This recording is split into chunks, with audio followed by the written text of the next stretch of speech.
Zara Tindall, a royal without a royal title. It's fair to say that Zara is a great credit to the royal family. She's added a certain amount of celebrity and a great deal of glamour. Fun-loving, colourful, upbeat. Zara is one royal unconstrained by old-fashioned protocols. A member of the royal family gets a tongue ring? She certainly did do things that sparked controversy. Tonight, we reveal what's really made Zara the progressive royal she's become. And ask, how has her mother, Princess Anne, influenced her life?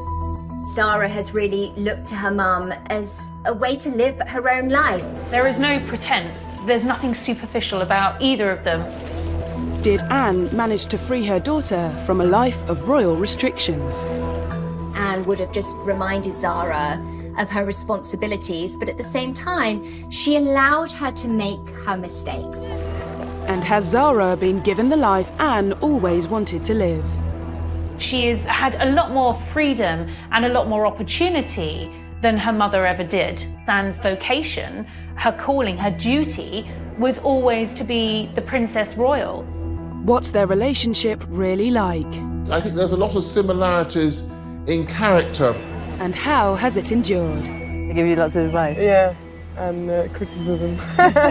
It is a unique and very close and very strong relationship.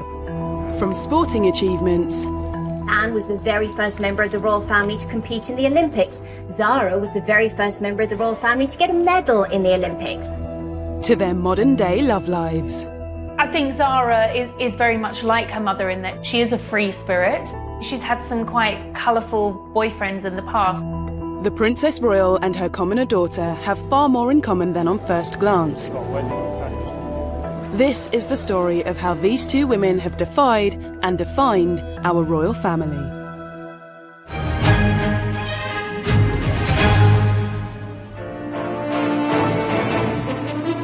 The 15th of May, 1981.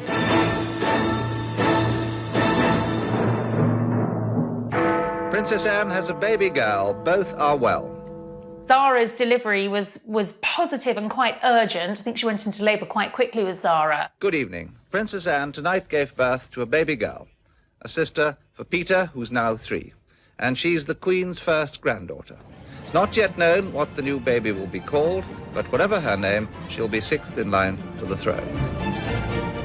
From the very outset, the Queen's first granddaughter was marked out for an untraditional royal life. Firstly, in her name. Zara is quite untraditional. It was an unusual choice for a royal name. Zara lives up to her name, which means bright as the dawn, and I think it was a very imaginative suggestion that came from Anne's favourite brother, Prince Charles. I suppose the very naming of Zara, with such an unusual and in many ways unroyal name, perhaps set the precedence for a remarkably unroyal life, which is what Zara's enjoyed when you look at it. Anne decided very early on that her children would not be public figures in the way that she was. The key to understanding everything that follows comes back to this. The decision by Princess Anne that her children would not inherit royal titles. No HRH for Peter and Zara. It's called dash. Dash. And you know the word you use when you're cross. Dash. It comes out frightfully well as a dog's name. Zara was the first royal granddaughter in 500 years to be born without a title. According to the 1917 letters patent, her children weren't eligible for a title because they're in the female line. So a monarch's daughter is a princess, but a monarch's granddaughter through the female line is not a princess. This could have been resolved if Zara's father had been given a title, but it seems Anne wasn't keen. When she was marrying Captain Mark Phillips, it was thought highly likely that the Queen would offer him an earldom. Looking ahead, have you been offered a peerage? No. Would you accept one if you were offered one? Well, that's a hypothetical question. I don't talk about it, sorry. It was Anne and at the time her husband, Captain Mark Phillips' decision not to take those titles. This was no small decision. Unlike her cousins, Beatrice and Eugenie, Zara would not be a princess. No curtsying, no honours, but crucially, much more freedom. The decisions meant that the children were going to be relieved of any kind of royal responsibility. Much more of Anne's life as a child was public than Zara's life as a child. Anne was very conscious that she wanted her kids to have a slightly more sheltered upbringing than she'd had. And if you speak to either Zara or Peter, they will also tell you that not having the burden of titles has enabled them to live ordinary lives. And although her background was privileged, living a lovely estate in the country, it's not as super privileged as living in palaces. Anne's next big decision gave Zara a life and freedom the Princess Royal could only have dreamt of for herself. While Anne's early schooling took place privately at Buckingham Palace, she was determined to ensure that Zara's early education was much more down to earth. It was a decision jointly made by Anne and Mark that they would send their children, first of all, to the local village primary school at Minchinhampton. Anne's choice of secondary school for Zara was also a surprise. Zara would be sent to Gordonston, a tough, demanding boarding school in Scotland, famed for its cross-country runs and cold showers, not a school associated with young princesses. The Gordonston choice is quite an interesting one, but I think that's probably because Princess Anne detected in both her children that they were very outgoing and sort of outward-bound sporting characters. A far cry from Anne's own experience. At 13, she was sent to Benenden, a genteel and very posh boarding school for girls. These two decisions, no title and Gordonston, set Zara on her path, sporty, resilient and happy. Had Anne paved the way for her daughter to fulfil her first dream? Zara's potential as a world-class sportswoman was developed. They really allowed her to flourish.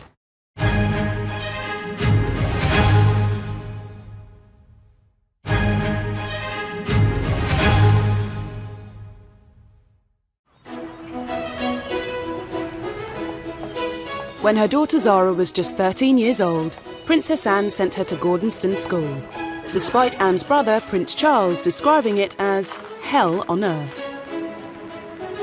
Gordonston is not for everybody. Prince Charles, of course, is famous for saying that he loathed his time in this Scottish boarding school. I don't think it's a school where a very sensitive and creative person should go.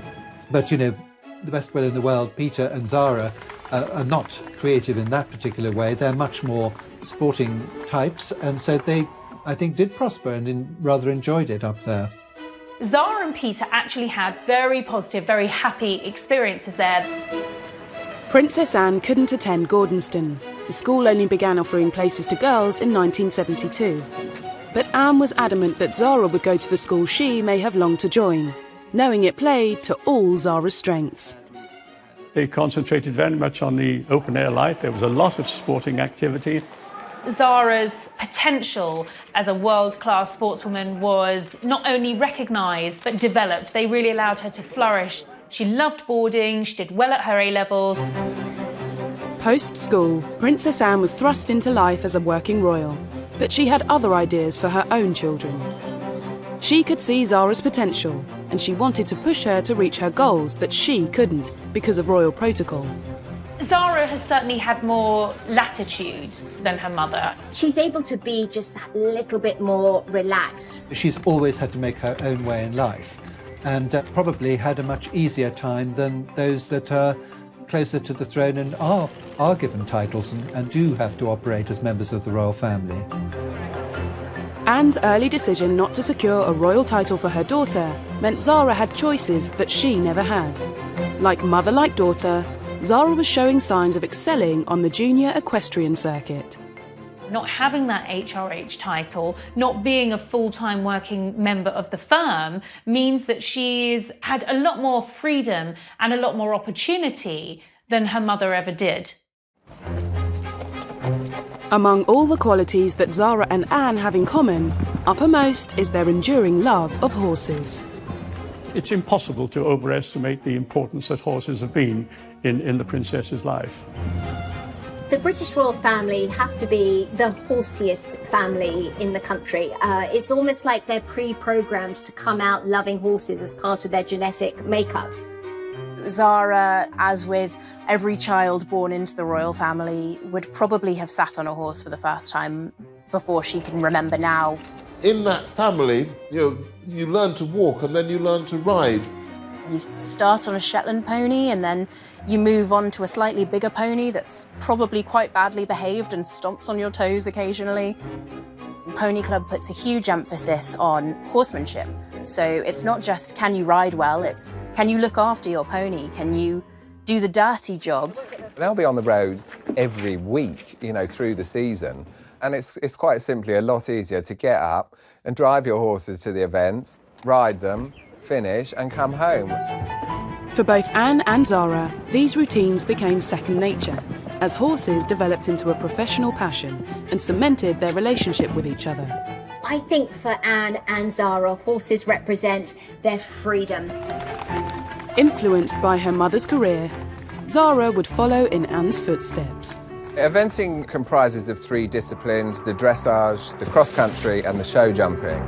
It's easy to forget because equestrianism doesn't seem so big now. You don't see it on the telly all that much. But Anne was one of the leading and most famous sportswomen of her era. Even if she hadn't been a member of the royal family, it would have been an incredibly impressive trajectory. She became the European champion in 1971 and she was only 21 years old, which is still an age that's eligible for young rider classes. So in the grand scheme of things, incredibly young in this sport. And 2 very familiar faces were on hand to present the princess with her gold medal. In the clip of that moment, Prince Philip in particular is absolutely beaming. Clearly so incredibly proud. Those are occasions when the Queen is present, of course, but I'm sure she would think she's present as a mother. And it was a very special moment that the Queen was able to give the prize to her daughter. And it wasn't a special favour prize, her daughter had earned that prize.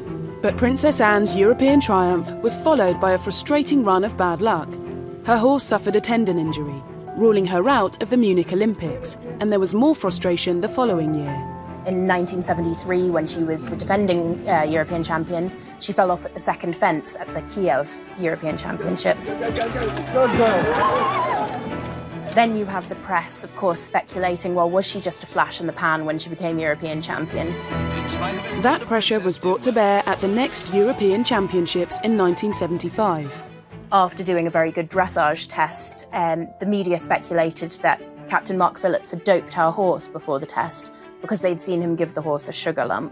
When the horse was drug tested, it was all clear, but she'd had to go through the whole competition knowing that everyone was watching her and thinking, are you cheating? Lucinda received her gold medal. She finished in second place at the European Championships and took home the silver medal. She looks at that as being more of a significant accomplishment because at that point she'd had just about everything that can go wrong, and she'd learned to deal with it. In 1976, Anne became the first member of the royal family to represent Britain in Olympic Games. Riding Goodwill in the Montreal Olympics of 1976, and she said, "It's a unique example in equestrian history where the Queen had bred not only the horse but also the rider." With a European champion mother and an Olympic champion father, it was no surprise when Zara began to forge a fine equestrian career of her own. Zara, unlike her mother, had no conflicting royal responsibilities, so she was able to throw herself completely into her riding career, and Anne was on hand to support her daughter, underlining their unique relationship. It was my decision if I wanted to ride and never pushed me, so but when I did, they very much backed me up, and they're both very knowledgeable, unfortunately. So they give you lots of advice? Yeah, and criticism. Zara may not have been pushed into equestrianism, but it was obvious that if she inherited her mother's ability, without the constraints of royalty, she could potentially go much further in the sport. It was in the late 90s, in her teens, when she finished second in the Pony Club Championships, that the equestrian media and then the regular media really started to sit up and take notice.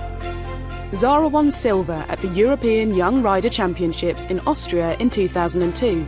and made her senior breakthrough at the Burghley Horse Trials the following year, where Pippa Funnell won the illustrious eventing Grand Slam. She'd already won badminton in Kentucky, and everyone was watching to see if she could get the third one and the biggest prize of all. And Zara was very nearly the rider to stop her from doing this. A mistake in the show jumping cost her dear, but for 22-year-old Zara, making runner-up at Burghley was a big step forward. To finish second in such a high-profile year, that was really the moment where people realised that she was a serious contender. Unfortunately for Zara, an injury to her horse ruled her out of the 2004 Olympic team. 32 years after her mother had suffered the same fate. Getting it right for the Olympics, you being fit and your horse is very often, you know, a game that can go wrong. It's not just me who's had that problem before, you know. I think everyone on the team has had a problem in the past. There are a lot of things that can go wrong with horses and a lot of very minor injuries that can put a horse out of contention for major competitions. But Zara quickly put her Olympic disappointment behind her. After that, she started racking up the titles. In 2005, she went to the European Championships and became European champion. Yeah, she was a phenomenal, talented young rider, and her horse was very impressive. And together they just made this, you know, amazing pair. Zara had the chance to go one better, the following year at the World Championships in Germany, but she arrived in Aachen in a state of shock. Just before Zara went to Aachen for the World Championships, one of her best friends, Sherelle Duke, had what should have been a very innocuous fall at a one-day event. She fell and then the horse rotated over and landed on top of her, causing grievous injuries that she unfortunately didn't survive. That was one of her best friends, a girl that she'd gone on holidays with in the off-season. They were very close. She actually wasn't able to attend Sherelle's funeral. Her brother attended in her stead because the funeral was held while she was already in Germany.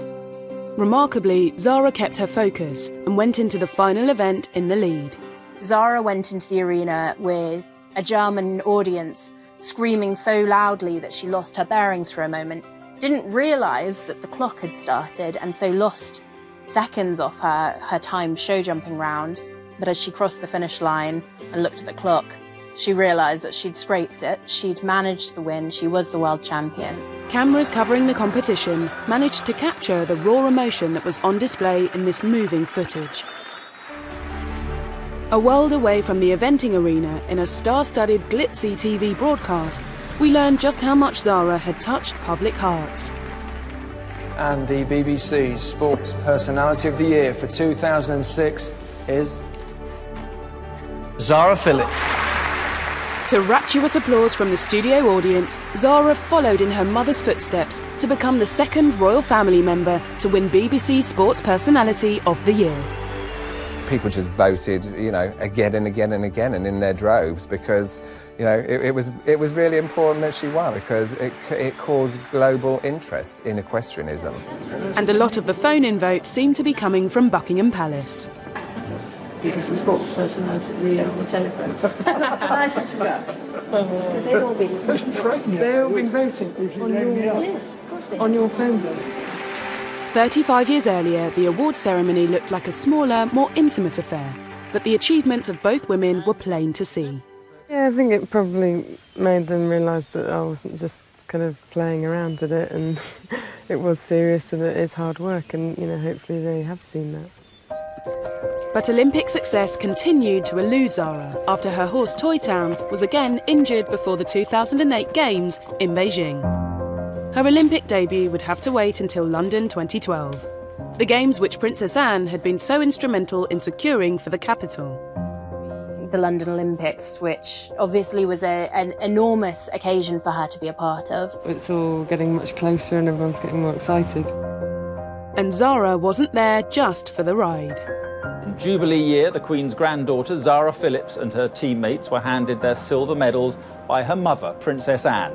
Made it feel very, everything's worth it, and, you know, we did a good job, and we got an Olympic medal. You know, not many people could say that. Obviously it's amazing. It was amazing to get a medal anyway, so to get it from your mum was pretty cool.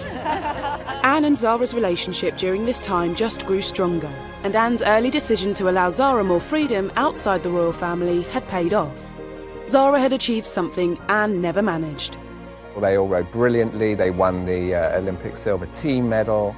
Things went well for us as well, winning the team gold. Zara and I had a great time afterwards, and I was obviously happy for her. We took a boat up the Thames with lots of the team members and friends and family, and we just had a fantastic night, going up the Thames, sat on a boat, drinking, laughing, and just remembering, how great the last couple of weeks had been.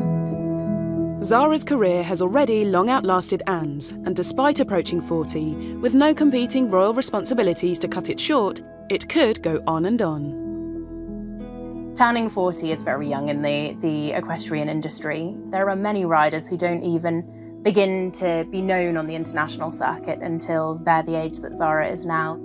Her father, of course, was awarded the silver Olympic medal on his 40th birthday by Princess Anne. Some riders are winning medals much later on in their careers, like in their 40s, and as we've seen with Nick Skelton at Rio, even like coming towards 60. With Zara expecting her third child this year, the postponed Olympics due to take place this summer are off the radar, but future success is still very much on the cards.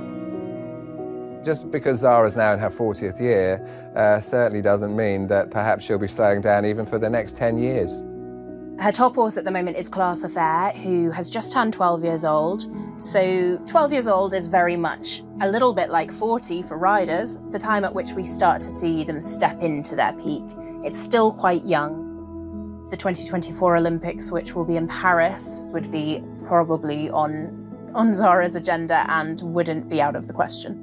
I'm sure her time will come again. She's just way too talented and too young, really, to think that she won't be back at the top. Next, from horses to husbands. While Anne and Zara bonded over life on the equestrian circuit, they had very different approaches to their love lives. One was duty-bound to have one of the biggest weddings of the 70s. And probably thought the whole wedding was a necessary evil. The other was free to marry in a way that suited her. I think that was a prime example of the freedom that comes with being a non-titled member of the royal family.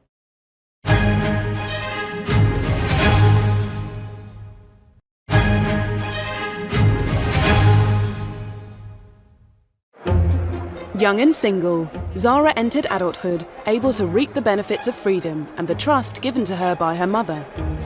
It was a stark contrast to Anne, who at her age was tied down by both royal duties and around-the-clock police protection. I think Zara had a lot of fun in her youth. Certainly she loved to party. Zara's brother Peter said she always liked being at the centre of anything fun and boisterous. Yes, her parents really encouraged her to lead a full and happy and successful civilian life, but unfortunately things didn't always go so smoothly.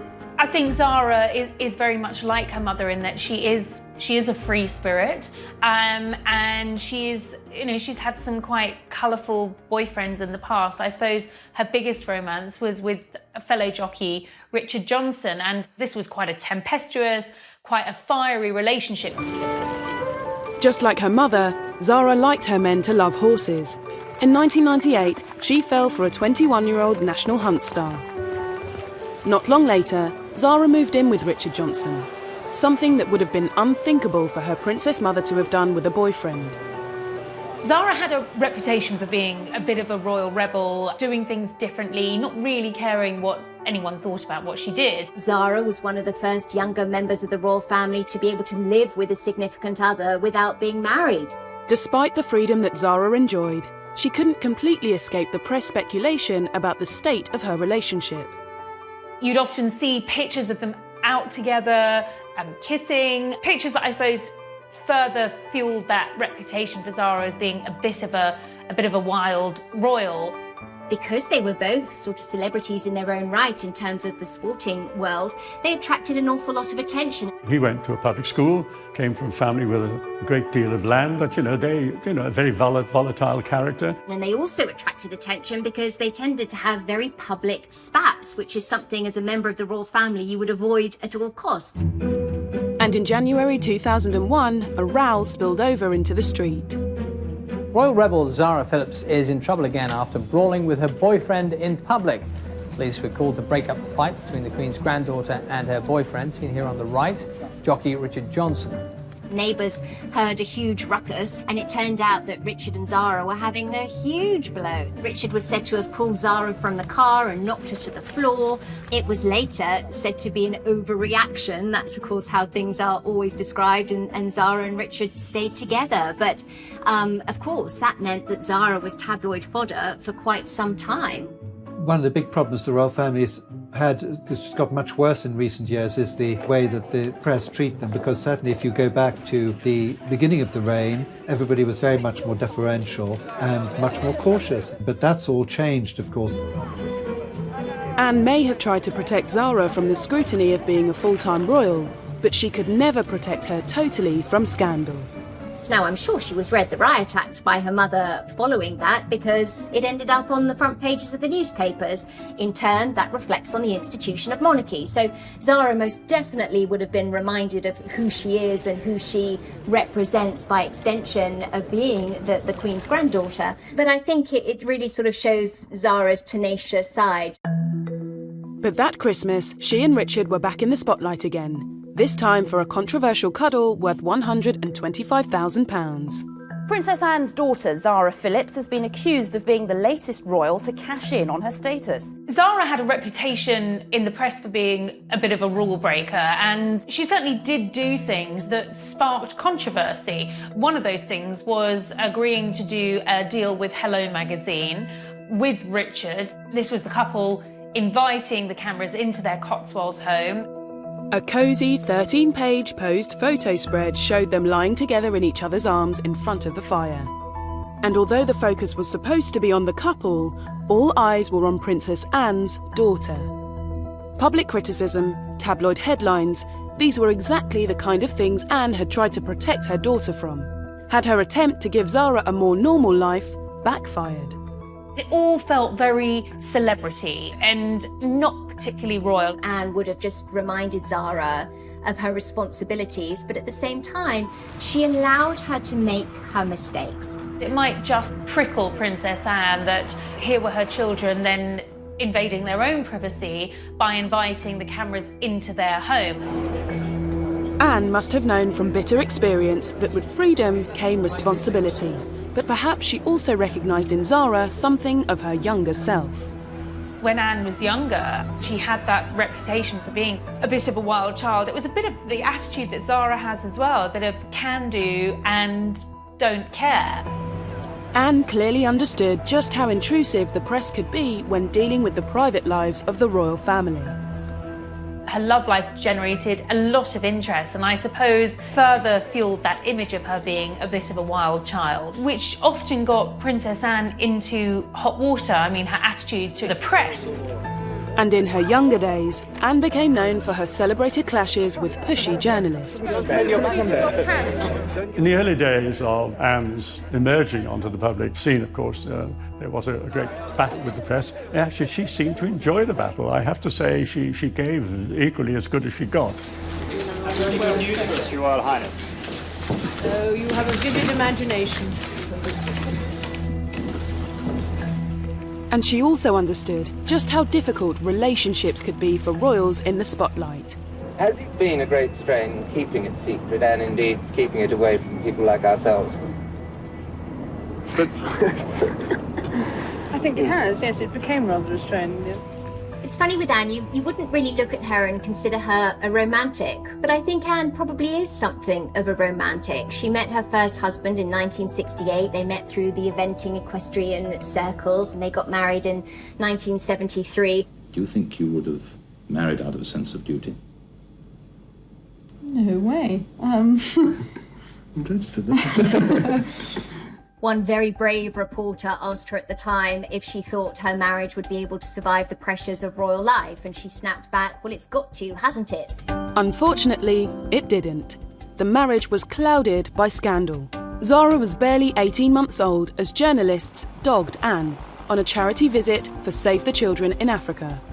At that time, there were all kinds of rumours circulating about her love life, what was happening with her marriage, was her marriage breaking down? There were so many rumours of infidelity. She was visiting a number of different countries. And the press tagged along because they just wanted the gossip. They wanted the juice and they wanted to find out more about what was happening in Anne's private life.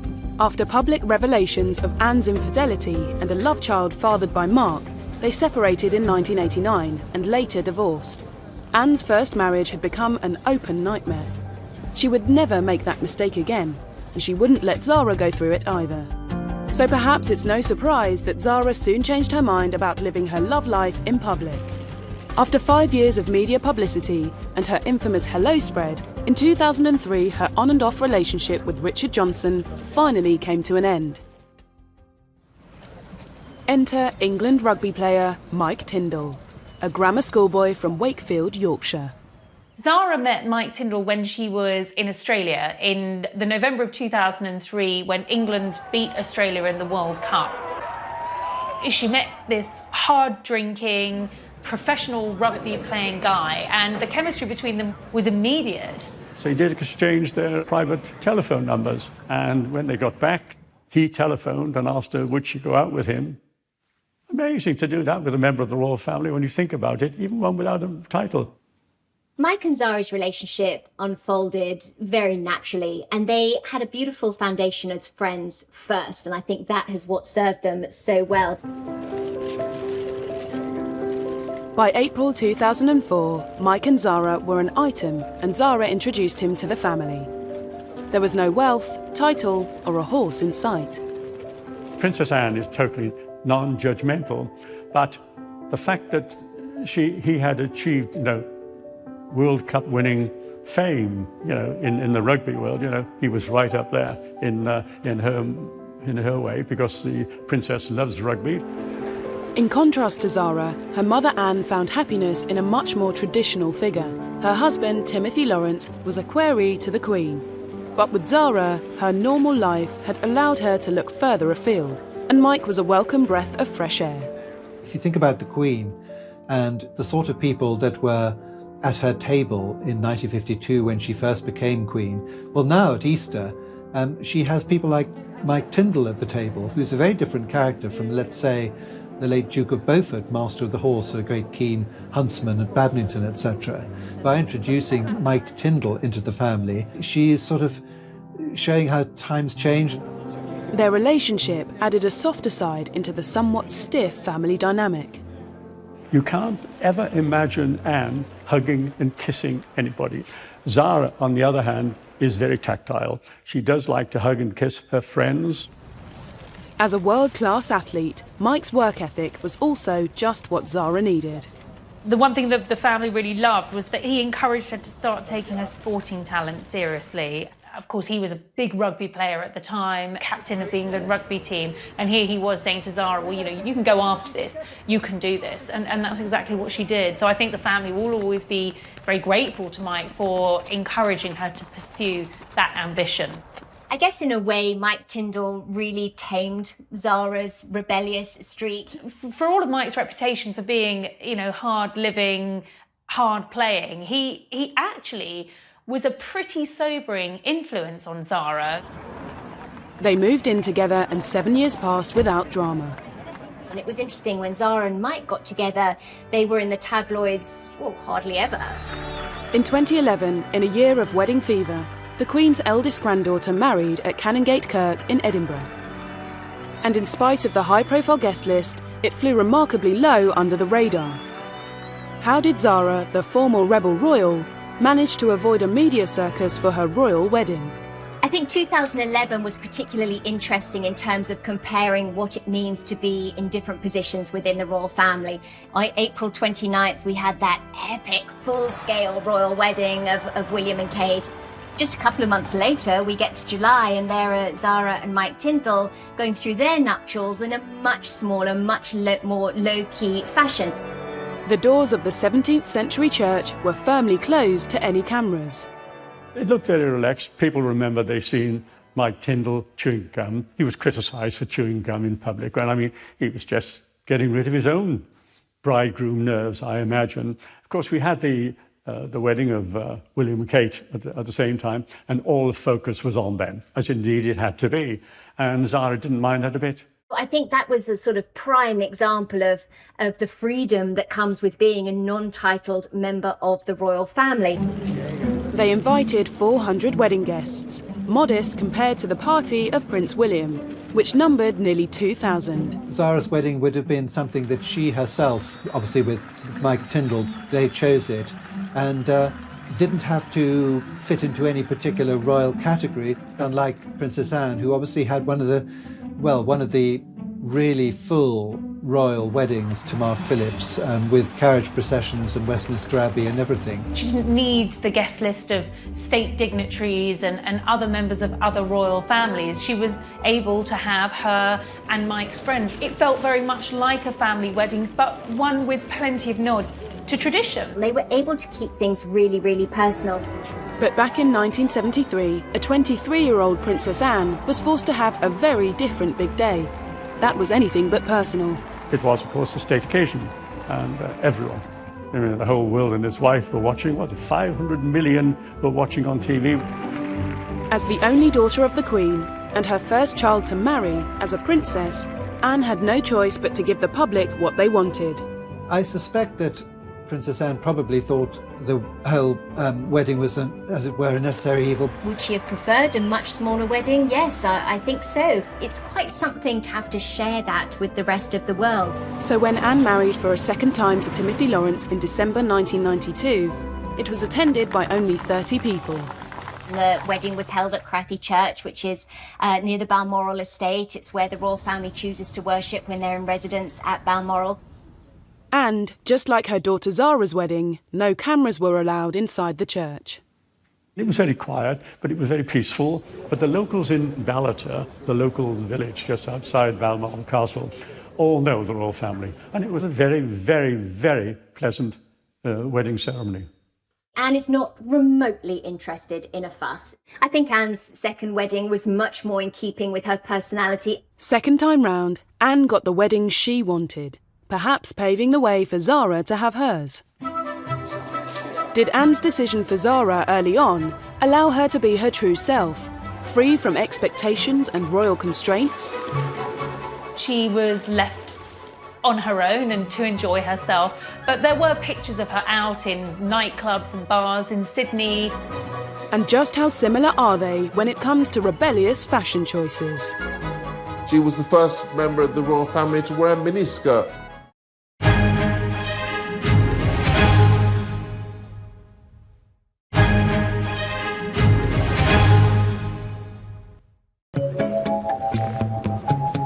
Princess Anne was born into her royal role, but it was never something she wanted for her daughter. By handing Zara the freedom to be herself, she created a unique bond between mother and daughter, born out of trust and a determination not to be defined by title, even if that did raise some eyebrows. She did have a bit of a reputation of being a wild royal. Princess Anne's daughter, Zara, has joined Keith and the Prodigy and Spice Girl Mel B by getting her tongue pierced. It made front page in nearly every newspaper in Britain. Just behind the Queen Mother, Princess Anne's daughter, Zara, who's reported to have a stud in her tongue nowadays. And everyone was like, a member of the royal family gets a tongue ring? Today, I mean, it wouldn't be a byline. It wouldn't be a forethought or anything like that. Nothing whatsoever. It's extraordinary, really, but it was a very daring thing for her to do. She said to one of the newspapers, my parents would have been far more upset if I'd got a tattoo. She made the decision to take a gap year. So she spent several months in New Zealand and Australia. For the most part, she was left on her own and to enjoy herself. But there were pictures of her out in nightclubs and bars in Sydney. Apparently she was bungee jumping in New Zealand. So I think she was doing what most kids do when they leave school, going off and having a bit of a wild time. Anne, too, was considered rebellious in her younger days, but her actions now seem tame. In allowing Zara extra freedoms, was she giving her daughter a life she'd always wanted for herself? Anne was very much labelled a free spirit, a bit of a wayward royal, certainly by the press. People were stunned when footage emerged when Princess Anne was only 19 and she was filmed driving a 52-ton chieftain tank across rugged terrain. With her recent visit to a North Sea gas rig, the first member of the fair sex ever to be allowed on board one, the princess must be getting used to setting precedents. She's obviously willing to try her hand at anything that comes her way. And that didn't make her a royal rebel, but it certainly made her a woman who knew what she wanted to do in life. Zara Phillips has shown the same level of determination in terms of she won't be told, no, I can't do something. Some of Anne's early antics may have been daring, but she paved the way for her daughter to blaze a far more daring trail, especially for a royal. Shortly after returning from her travels in 2000, she was reported to have hosted an Anne Summers party at Gatcombe Park. Perhaps not wanting to conform the way people might expect her to as a member of the royal family, but nonetheless having plenty of fun. She was pushing the boundaries for a young member of the royal family in those days. Not that Anne didn't push boundaries in some ways herself. Her dress sense as a younger woman was viewed as bold. She was the first member of the royal family to wear a miniskirt.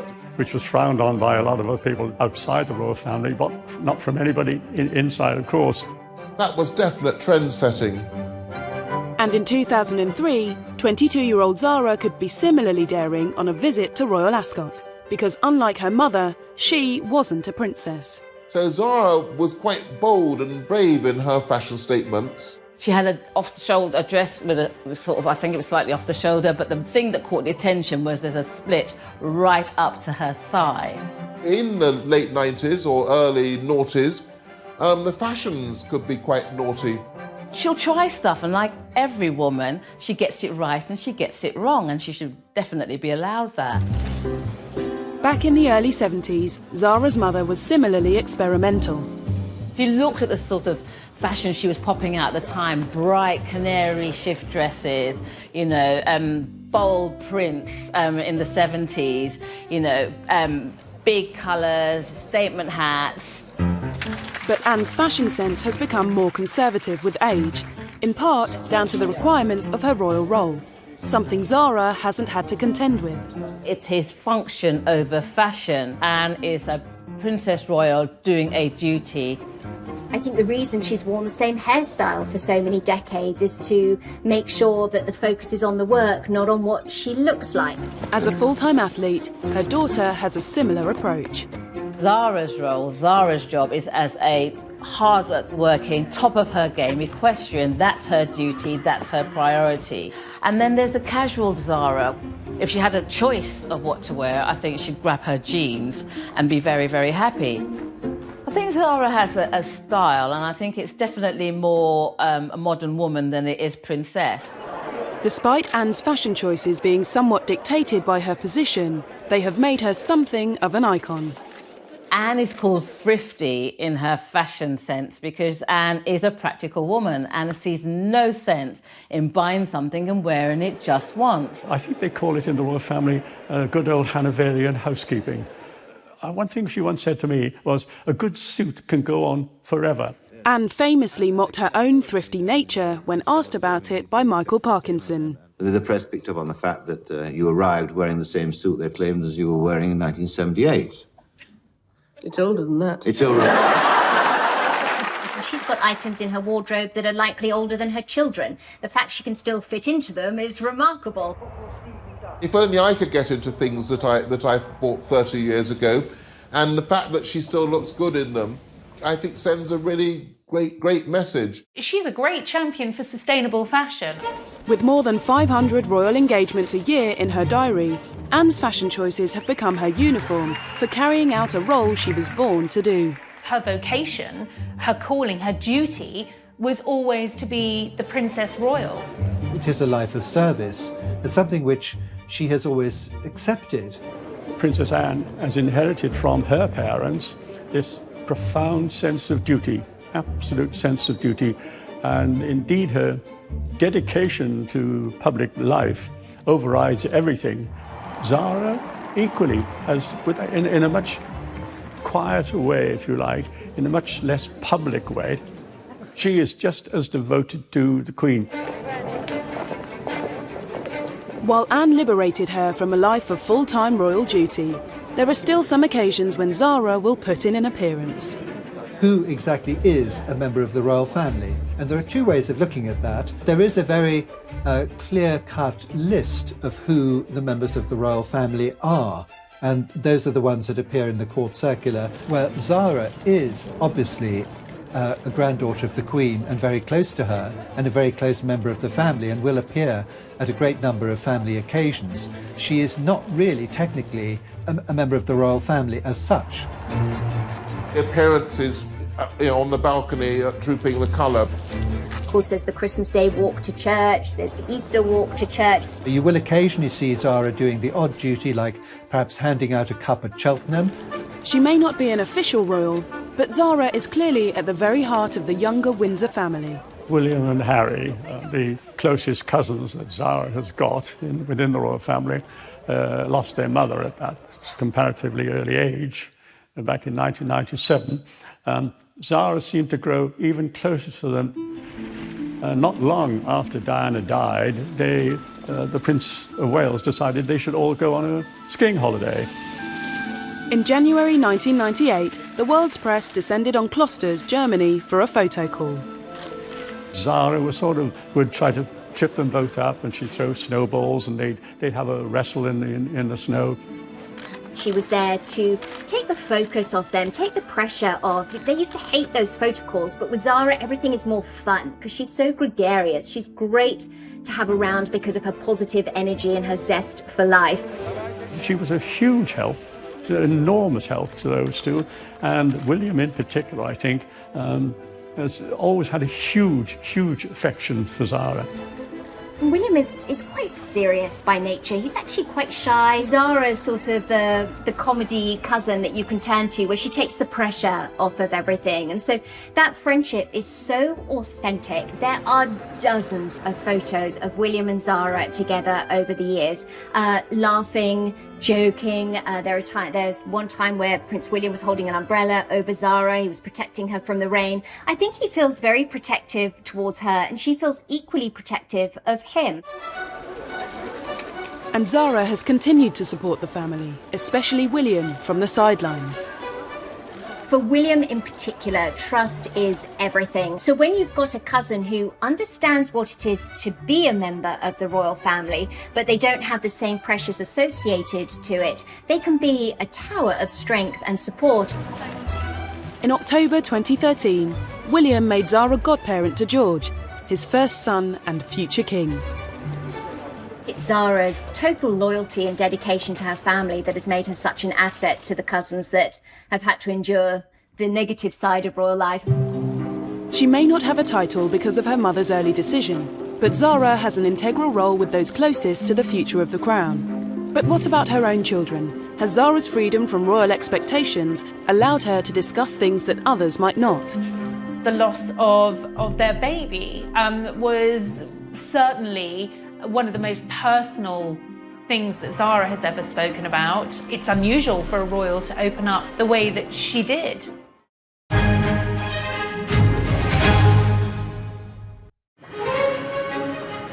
Even as a new mother, Anne was required to travel the world as a princess and leave Zara and her brother behind with a nanny. Zara's comparatively normal life means her own children do not have to compete with royal duties.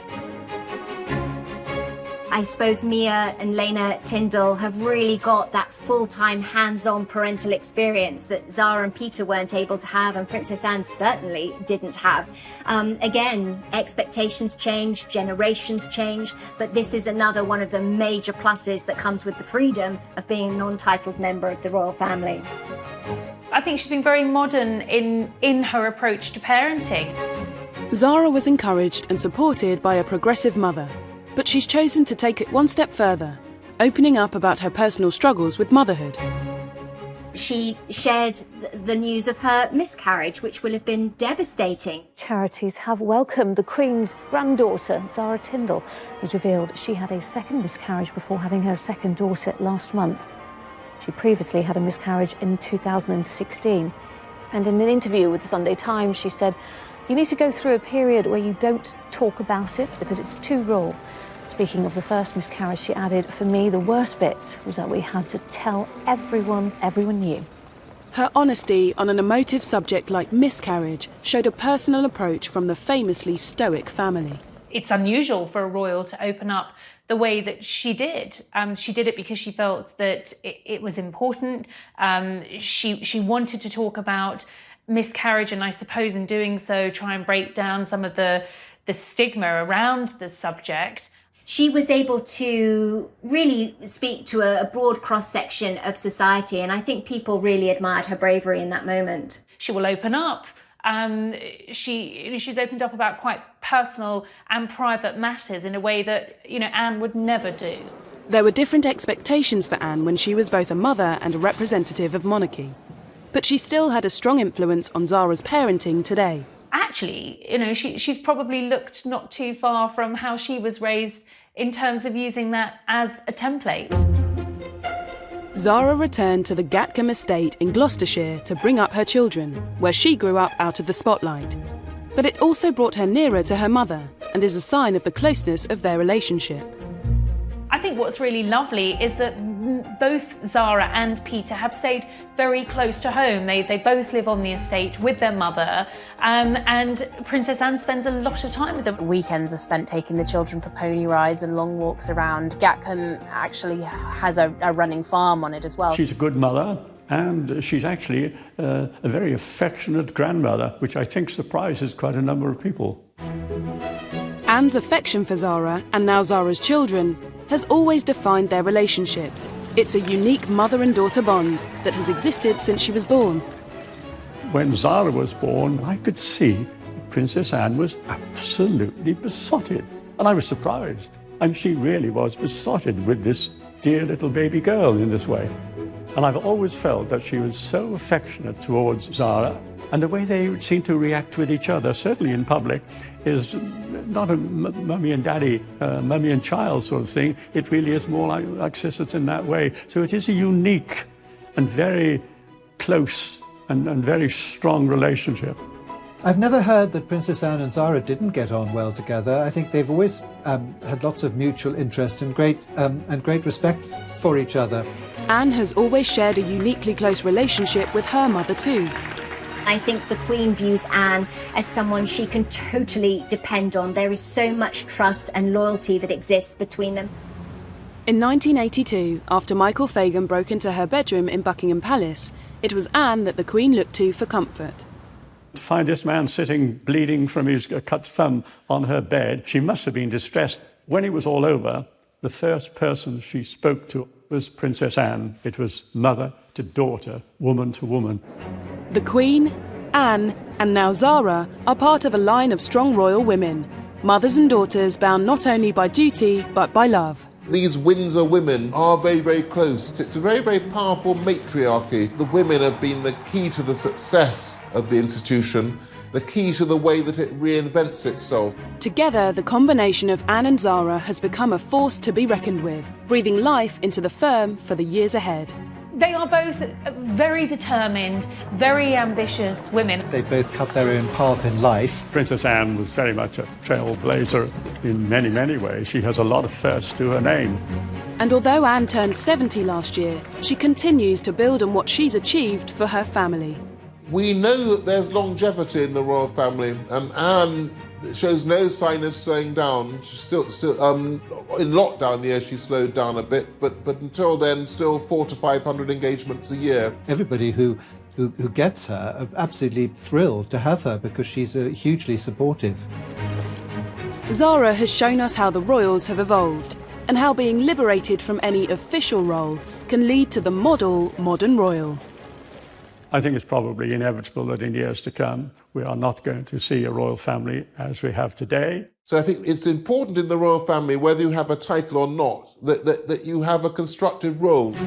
Princess Anne and her influence led Zara to live a much freer life, and perhaps a life that Anne would have preferred for herself. Zara is an absolutely perfect example of a non-working member of the royal family who gives back to the community, who is present for her family, and yet she's also proven herself on her own merits. She's worked really hard. She hasn't expected any kind of handouts. She's added a certain amount of celebrity, of course, and a great deal of glamour. But having lived a life without a title, she's also struck a balance between relatability and royalty. Being a member of the royal family, having a private life, but also using her position for good. And it's not easy to achieve. Anne broke the mould to give her daughter freedom to push the boundaries in every aspect of her life. One thing that's always struck me about the similarity between mother and daughter, Anne and Zara, is their independence of spirit. And together, mother and daughter have shown you can merge duty, lineage and ambition to do what you want. I only wish if there could be a blueprint for future generations on how to find that balance and how to live a non-royal life in a royal world. Zara Tindall's it. We should expect to see more royals like Zara in years to come. At the moment, Prince Philip in particular is absolutely beaming. Clearly so incredibly proud. Those are occasions when the Queen is present, of course, but I'm sure she would think she's present as a mother. And it was a very special moment that the Queen was able to give the prize to her daughter. And it wasn't a special favour prize, her daughter had earned that prize. But Princess Anne's European triumph was followed by a frustrating run of bad luck. Her horse suffered a tendon injury, ruling her out of the Munich Olympics, and there was more frustration the following year. In 1973, when she was the defending European champion, she fell off at the second fence at the Kiev European Championships. Then you have the press, of course, speculating, well, was she just a flash in the pan when she became European champion?